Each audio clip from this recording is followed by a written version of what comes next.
Hi guys, welcome and who dat? I'm Joe, and we're gonna be talking about the upcoming matchup, Week 5, between our beloved New Orleans Saints, as they are at home in the Caesars Superdome to take on the Seattle Seahawks. Yet again, another team that the Saints have an awful history with. Seattle has knocked us out of the playoffs several times. We all remember the big Skittle earthquake game, don't we? Yeah, yeah, yeah. Seattle's Seattle's a team that I don't like. This year, they're being led by Geno Smith. And coming into the season, nobody thought they would be very good. You look at the schedule, you kind of mark this one off as a win. Well, pump your brakes. Seattle's looking pretty good. Geno's exceeding expectations. We're going to focus on the Saints. Let's pull up the offense. The big change here is that fullback Adam Prentice is now on the practice squad as we keep quarterback Jake Luton on the active roster. Without Jameis Winston, Dalton's our starter, Taysom Hill becomes our backup, and Luton's our emergency guy. This is early in the week as I record this. All of the information for injuries comes out later on in the week. It's difficult for me to do a video later on in the week, so my previews are admittedly a little incomplete. If we can get Thomas and Kamara back, it'll be great. If Winston's healthy enough, he should come back. I'm fine with Dalton starting for now. I liked the way the offense looked against Minnesota. It was, for the majority of the time, more consistent. Get rid of the penalties and the turnovers, and the offense will start to look a lot better. Let's pull up the defense. No changes here.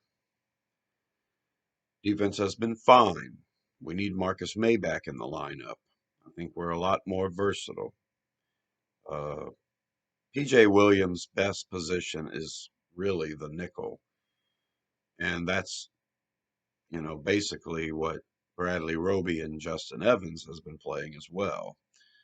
So we have a pretty crowded secondary when everyone's healthy, and with Marshawn Lattimore and Paulson Adebo playing at their best, with Marcus May in the lineup along with Matthew, I think we're a better squad. Linebackers are still doing fine. The defensive line is coming along pretty good. The ends are playing better now. It all depends on who you play. Geno Smith is a pretty active quarterback. He can escape pressure, but he's not as mobile as Mariota or even Baker Mayfield, in my opinion. So I think the Saints defense is going to have a good game plan for Seattle. I think Lattimore will match up better against Dobbins.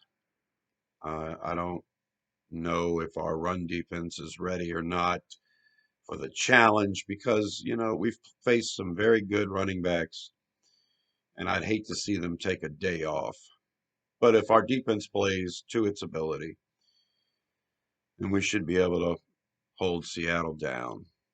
The Saints are favored in this game by 5.5 points right now, which I find is kind of nuts. uh, Seattle has a better record than us, and we're not looking very good. So we have the home field advantage. Like I say, eventually we're going to put it all together. I thought eventually the defense would have a bad game, but the offensive has struggled for so long, and the special teams, and the whole entire team when it comes to penalties and turnovers. But I'm thinking the Saints are going to put it all together this week. I'm going to go ahead and pick the Saints to win. I'm going to say Saints 24, Seattle 20. So if I was a betting man, I would bet against that point spread. But if Jameis Winston is back in the game, I'm not sure if that's the score I would go with. Last week I predicted a score thinking Jameis Winston would be the quarterback, and when I found out Dalton was starting, I would have changed the whole thing completely. And yeah, I would have even changed Minnesota's score. I, we've seen that our offense can lead to points for the other team, given the right, sad, sorry circumstances. So, but that's my prediction: 24-20 Saints. We win one. Winning one in the dome would be sweet. I think we have a short week after this game against Seattle. So let's go. Bless you, boys. We're here to support you. We might have to start wearing bags soon if you guys don't turn it around. But we're still going to say, who dat? Subscribe to Rosenfield 10 for more videos like this. I'm Joe. I'll talk to you later.